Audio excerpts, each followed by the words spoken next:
It is 3 p.m. on a Tuesday afternoon. We all know what that means. Another riveting episode of Behind Breaking Bond. Joining me is Andy KAHAN, Victim Services. You can see I'm dressed a little bit different today. How so? Would you wear black? You always wear black. That's true, but I don't have the black coat on today, so I thought I'd throw everybody off for a loop today.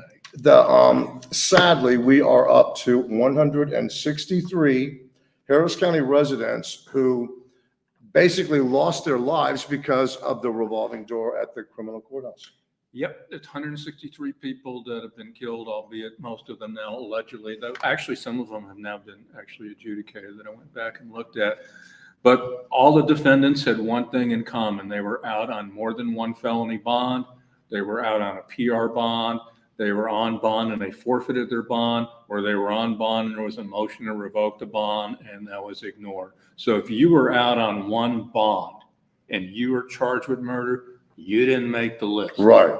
And that's an important factor to look into. And also keep in mind, this is just what we know. Yes, so of course, right. Obviously, the numbers are going to continue to increase. And sadly, as we're seeing right now in 2022, man, I thought 21 was bad.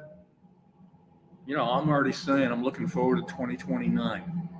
So, and the bulk was 2020, correct? Well, if you look at the numbers of 163, and since now I can actually look at this right here. So there was actually so far 126 of the 163 have occurred since 2020. So you can see the upward trend that we're going in. Right now, we've got 5 so far in 2022. And that's exactly why we've spent more than a year doing this ongoing series called Breaking Bond, because it's information that people know. And again, I say this all the time, but it's public information. What we're telling you about these defendants and these judges, it's all a matter of public record. Anybody could go pull courthouse files or criminal files and find out the information that we're telling you. Now we're really getting close to the primary, 2 weeks away? It actually started. You can actually, you can actually go vote because early voting started yesterday, and then the actual election is. And so the first time really in modern day Harris County politics, you have contested races with most of the judges running both on the misdemeanor courts and a majority of those that are running in the felony court. That's almost unheard of. Yeah. And you and I have been doing this for 30 some odd years. And I've never seen incumbent judges actually draw opposition from within the party. But you're seeing it now. And in some cases, you have more than one person running against the incumbent. And I personally believe that this election cycle, the criminal district court judges, that's going to be a race that people really want to know about who they are voting for. And tonight, on tonight's Breaking Bond and next Tuesday's Breaking Bond, we're going to go back and we're going to kind of refresh your memory, if you will, and tell you about some of the judges, why we profiled them, how many people they've let out that went on to commit more violent crimes. And we're also talking to candidates. Joining us today is Beverly Armstrong. You're running for the 208th. Yes. What made you decide that court, Beverly? I was very intentional in my decision with picking the 208th. And it is because of what you're just talking about. This particular court has had such bad publicity with the release of repeat violent offenders. And with my background, 15 years as a prosecutor, I know that I can make a difference there. And so very intentional on which court and very intentional on what I plan to do to make things better. And 208 is Greg Glass. Yes. One of the things too that we've kind of seen, some of these new judges, they don't have a whole lot of actual court experience, do they? That's correct. And you obviously do. You spent 15 years as a prosecutor. Yes, and actually I've been licensed for almost 25 years. And I started my career here. Before I started doing criminal law, I was doing probate and guardianship, that kind of stuff. But then I started doing a prosecution back in Polk County, got a taste of being a public servant, really, really enjoyed fighting for the community, protecting the community, and I've been a prosecutor ever since. You know, I have moved up, you know, started from the little misdemeanor prosecutor, moved up, went to Galveston County, served as court chief. I was chief of the child abuse division there. Oh. And then I was asked to go back to Polk County as the first assistant. So I sit as a part of the management there in Polk County. I manage the office.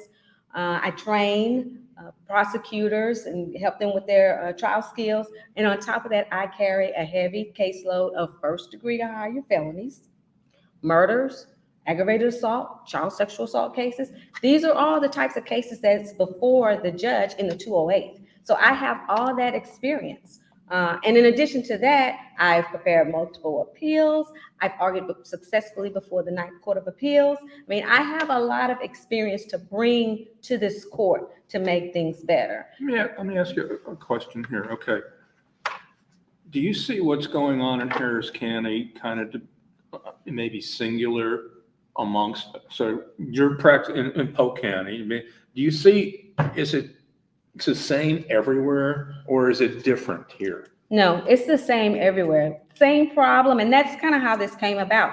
I was having same problem in one of the courts in Polk County, frustrated with it. I had actually argued against letting someone out who had 7 or 8 crimes where get out, get arrested, get out on bond, get arrested, get out on bond, that kind of stuff. Yeah. And so finally got him in there long enough to try to do something and said, please don't let him out because A, B, C, and D. He gets out and what happens? Commits another crime. So that happened. And then on top of that, I'm looking to see what's happening in Harris County, and I'm seeing all this stuff happening in the 208. And it was just, that was kind of the turning point for me, that I can do something. This needs to change. We need to do something about our safety. And so to answer your question, it's everywhere. And we just need to make that change. When you've been like on the campaign trail, people are aware of it, aren't they? I mean, people are paying attention to what's going on down at the courthouse. Absolutely. I was just visiting a church on Sunday and I met someone, and before I could even get my name out good, the first thing she said to me was, are you going to do something about these repeat offenders getting out? And I said, yes, ma'am, absolutely. That is my platform. That is why I'm running. But she didn't want to know anything else about me. So that tells me that, you know, that they are paying attention. And not only that, they're concerned about it. They want to see a change. One of the things that we've kind of touched on too, you're not, these young criminal defendants, you're not doing them a favor. Because if you keep letting them out and they keep racking up more charges, it's like you're not benefiting them. They're not benefiting from that. Right. They're not benefiting from that. They're just becoming more and more and more of a repeat offender. You can never get from up under that. Right. You can't move forward. So one of the things that I'd like to do is we need to move the case along, but you want to see if there's a way to make things better. You know, sometimes if you can get that person in front of you, you can either work that case out where maybe they could get help, if help is what they need. Right. And instead of becoming a repeat offender, they could become a positive citizen in the community. And that's one of the ways how you can decrease crime, if you can give people tools to do better. Yeah. But if you keep letting them out and they continue they can't get past that. It's just they can never overcome that stigma, if you will. You know, the quote Barney Fife, you know, you got to nip it in the bud. Yeah, exactly. Right. Yeah. You have to. You know what I'm really liking about you so far? Is you're the first person I've seen besides myself that talks with their hands. Sorry about that. I can't help it. That is awesome. See, that's when I know I'm really in the groove or I'm flowing, is when my hands, that means, you know, I'm a little skittish or whatever, but my hands are going, I'm in fuego. Sometimes I'm afraid he's going to like wrap his hands around my neck. But you're very passionate and you obviously really care about this. this. I really do. I have lived in this community for over 30 years.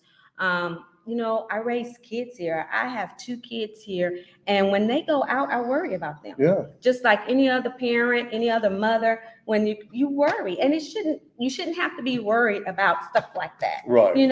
So I really, really want to see a change for this community, and I know that I can be that change if just given the opportunity. The law allows us to look at and consider safety to the community when we're reviewing bonds. It's in the code book. Yeah. So Why it do can we be done. always hear that, and we hear this repeatedly, that, well, we have to give a bond, and we can't make it, so-called punitive in nature and so forth. And I'm like, not to my knowledge, you don't have to.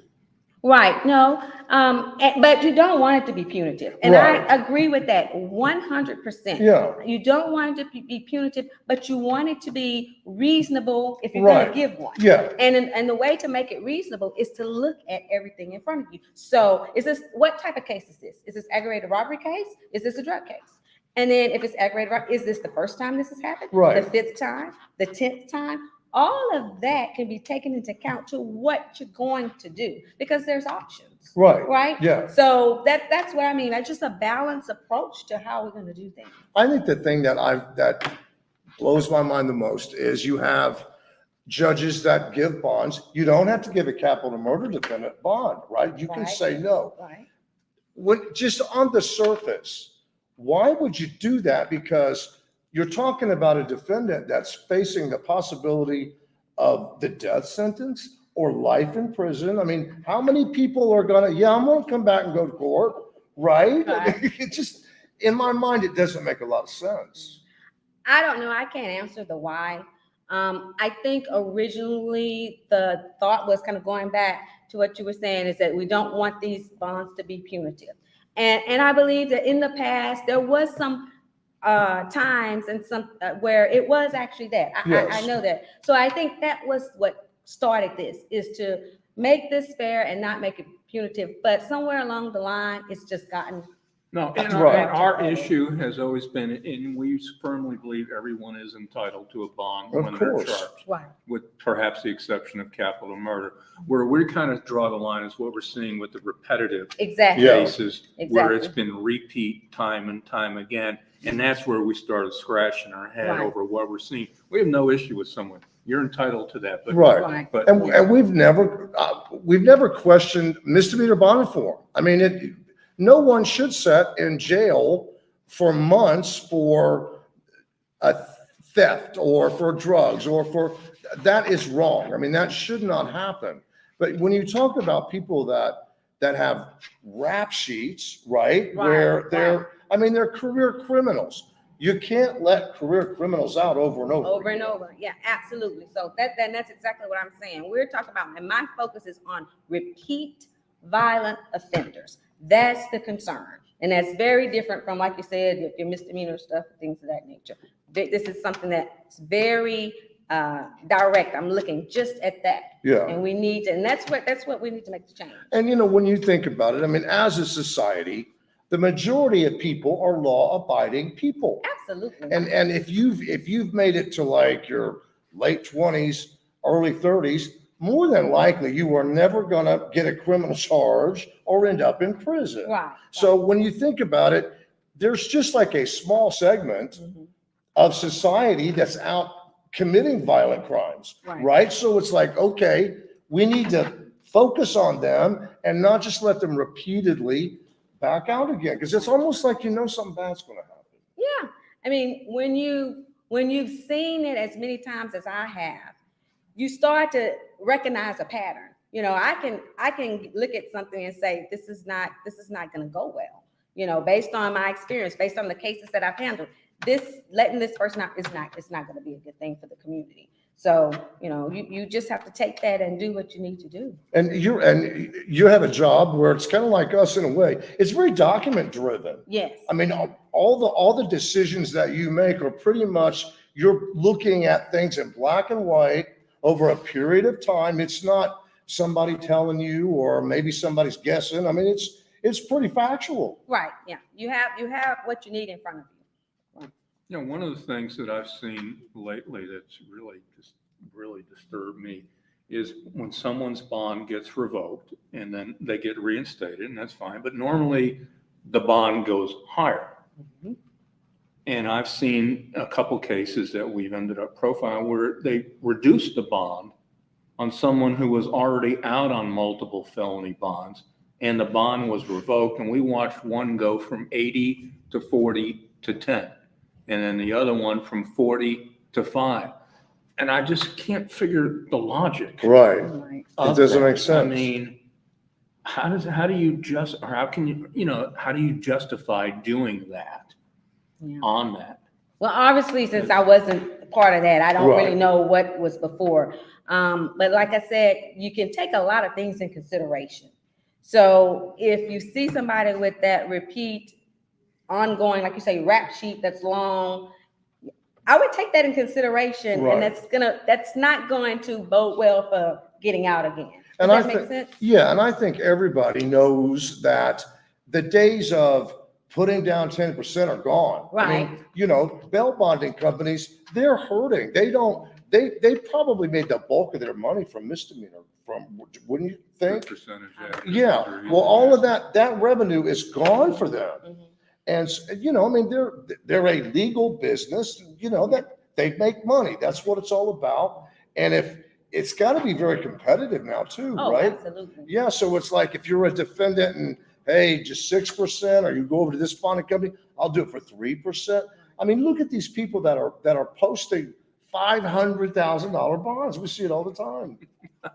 Stuff that I've seen, I've never seen, before. And that's Right. strange. And you're looking at like a 21-year-old with, you know, prior aggravated robberies. And I mean, I couldn't post a $500,000 bond, right? Right. But they do. They do. I Yeah. don't think Fox would bond you out. They would not. They Anyways. would not. You wouldn't either.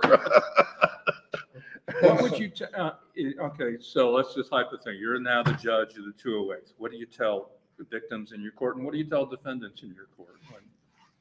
What would you say? Well, to the victims, I would tell them that they're in a court that's compassionate, that has worked with victims and victims' families before and is sympathetic to what they're going through, and that will listen to them. Because sometimes, what I've dealt with, they feel like no one's listening to them, and definitely not the courts or the judges. And we have to be open to and recognize that the pain that they're feeling, the loss, the closure that they need, and in some cases, especially in domestic violence cases, the fear. Yeah. Sometimes they're just in fear, and not necessarily fear of what's already happened to them, but the threats of what will happen. Right. You'd be surprised. Some people are really threatened, and so they're scared. And so to them, just an opportunity to know that you're going to be heard. The judge is compassionate to that and is open and willing to address the issue and make decisions that is in your best interest. That's great. Okay. And if I'm a defendant. And then with I'm regards to defendant, same thing. The judge will listen to you. Gonna listen to the full story, not just part of it. Okay. So you want a judge that's fair to both sides, Right. the state and the defendant. Also, judges want to make sure that all of the rights the defendants has are met. You don't want any of their rights to be lost in this process because they need to get due process. Yeah. Right. So your rights are going to be protected. I'm going to listen to your side. I'm going to listen to the state side. I'm going to listen to everything, all of the facts. And most importantly, I am going to follow the law because that's my job. As a judge, the job is follow the law. What does that mean? That doesn't necessarily mean that either side will be happy. Right. It just means that the right thing will be done. Yeah. That's what the law dictates. And that's what the law dictates. Right. So fairness, listen to you, every voice is heard, and then make decisions based on everything, the totality of everything that's come before me, and follow the law. Excellent. Did someone have a question that you? Yeah, Facebook watcher Lucas says, start removing and finding the judges who keep letting repeat offenders out on the streets over and over to commit more violent crimes. How do you feel about that? That's why I'm running. Yeah. That's why I'm running for this particular court. Yeah. Yeah, And yeah. and Very this is, intentional about it. I mean, the legislative session, they tried to change things with laws, changed it a little bit, but not enough. Now's the time. I mean, if you really feel like the revolving door at the criminal courthouse must stop, you have a say in this. So use the power and The vote. voters of Harris County ultimately make that decision as to who they want sitting on the bench. And so the choice is yours. Right. Yeah, I mean, it's up to the public now. It's up to all of us to go to the poll and pay attention to the races. And again, tonight, on tonight's Breaking Bond, on the 9 p.m. newscast, we're going to start going back and looking at what we told you about some of the current judges. And we're going to be talking to, we'll have interviews with their candidates. Also, I want to make this perfectly clear. I say this all the time. You Retarded. sound like Richard Nixon. I do. want to make this perfectly clear. I am not a crook. Isn't what he said? I am not a crook. Seriously, this is open to everyone.